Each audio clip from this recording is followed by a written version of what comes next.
ভারত সেবাশ্রম রামকৃষ্ণ মিশনের কিছু মহারাজ রাজনীতি করছেন, দেশের সর্বনাশ করছেন। মুখ্যমন্ত্রীর এই বক্তব্যকে কটাক্ষ করলেন বিজেপি নেতা দিলীপ ঘোষ। রবিবার সকালে নিউ টাউন ইকো পার্কে প্রাতঃভ্রমণে আসেন বর্ধমান দুর্গাপুর কেন্দ্রের বিজেপি প্রার্থী দিলীপ ঘোষ। এখানে সাংবাদিকদের মুখোমুখি হয়ে তিনি বলেন, মুখ্যমন্ত্রীর মাথা খারাপ হয়ে গেছে, কাকে কি বলছেন ঠিক নেই। উনি ভিত্তিতে রাজনীতি করতে পারেন, তাদের সঙ্গে নামাজ পড়তে পারেন, তাদের ভোট নিতে পারেন। আমাদের সাধু সন্ন্যাসীদের রাজনীতি করা বারণ আছে নাকি? আজকে হিন্দু সমাজ বিপন্ন, হিন্দু সমাজের মহিলারা বিপন্ন, এ কথা তারা বলবেন না?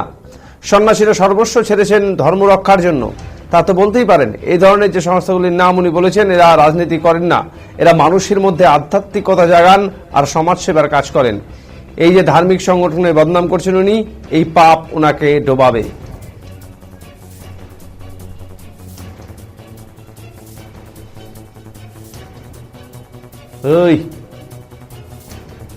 ভারত সেবাশ্রম রামকৃষ্ণ মিশনের কিছু মহারাজ ডাইরেক্ট পলিটিক্স করছে, দেশের সর্বনাশ করছে। আরামবাগের সভা থেকে বলছেন মুখ্যমন্ত্রী। প্রথম কথা, মুখ্যমন্ত্রীর মাথা খারাপ হয়ে গেছে, কাকে কি বলছেন ঠিক নেই। উনি মৌলবাদীদের রাজনীতি করাতে পারেন, তাদের সঙ্গে নামাজ পড়ে তাদের ভোট নিতে পারেন। কেন আমাদের সাধু সন্ন্যাসীদের কি রাজনীতি করা বারণ আছে নাকি?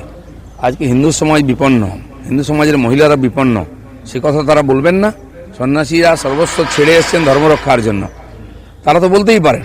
আর এই ধরনের যে সংস্থাগুলোর নাম উনি বলছেন, এরা রাজনীতি করেন না, এরা মানুষের মধ্যে আধ্যাত্মিকতা জাগান আর সমাজ সেবা করেন।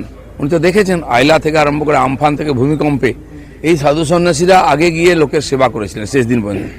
ওনার ক্যাডাররা পয়সা মারতে এসছে, কিন্তু এই সন্ন্যাসীরা গিয়ে যারা মানুষ, যারা পীড়িত মানুষ, তার কাছে সবসময় দাঁড়িয়ে মানবতার সেবা করে আসছেন।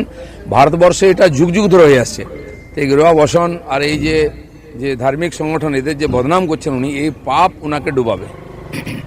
ইন্ডিয়া জোটের সরকার ক্ষমতায় এলে বিপিএল তালিকাভুক্ত